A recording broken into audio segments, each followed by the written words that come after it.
પણ મિત્રો મારે તમને કહેવું છે કે આમ ટીકડીઓ ફોડવાથી ચૂંટણીઓ નહીં લડાય. આ કોંગ્રેસના આકાઓ પાકિસ્તાનમાં બેઠેલા છે, એમને ખબર હોવી જોઈએ કે બનાસકાંઠાના વાવ વિધાનસભાની અંદર ભારતીય જનતા પાર્ટીનું આ સંમેલન ચાલી રહ્યું છે. જવાહરલાલથી માંડીને રાજીવ ગાંધી સુધીના એવા આકાઓ એ પાકિસ્તાને બેઠેલા છે. આપણે બધાને ખબર હશે કે લાલ બહાદુર શાસ્ત્રીને ઝેર આપીને મારી નાખવામાં આવનાર એ ત્રાસવાદીને આ જીવન સુધી જો પેન્શન આપવાનું કામ કર્યું હોય તો ઇન્દિરા ગાંધીએ કર્યું હતું. ક્યાં સુધી આપણે 70 વર્ષ સુધી અનેક એવી યાતનાઓ ભોગવી, આપણે અનેક એવું બધું ઘણી મુશ્કેલીઓ આપણે સહન કરી. શું એનું આપણે પુનરાવર્તન કરવું છે? શું આપણા વિસ્તારને વિકસિત નથી કરવો? શું આપણા યુવાનોને એમને જાગૃત કરીને આવનાર સમયની અંદર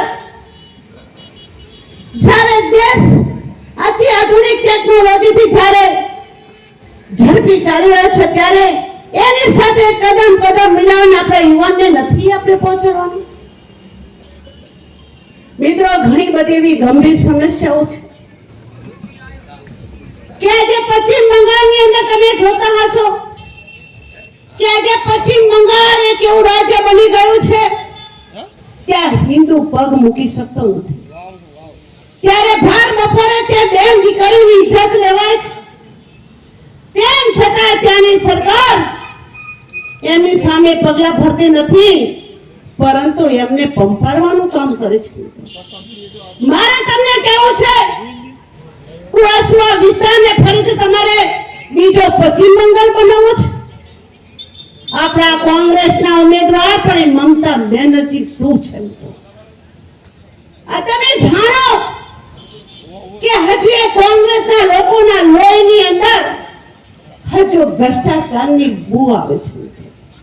હજુ કોંગ્રેસના લોકો તમે જોતા છો કે હજુ પણ એમને કોઈ ચૂંટણી લડવા માટે નથી નીકળ્યા,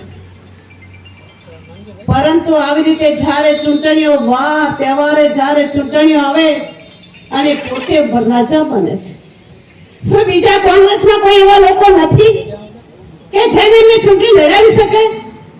ઘણા બધા એવા લોકો છે કે જે ચૂંટણી લડી શકે એવા છે, તેમ છતાંય પોતે જ્યારે પણ ટોણું આવે ત્યારે વરરાજા બને છે.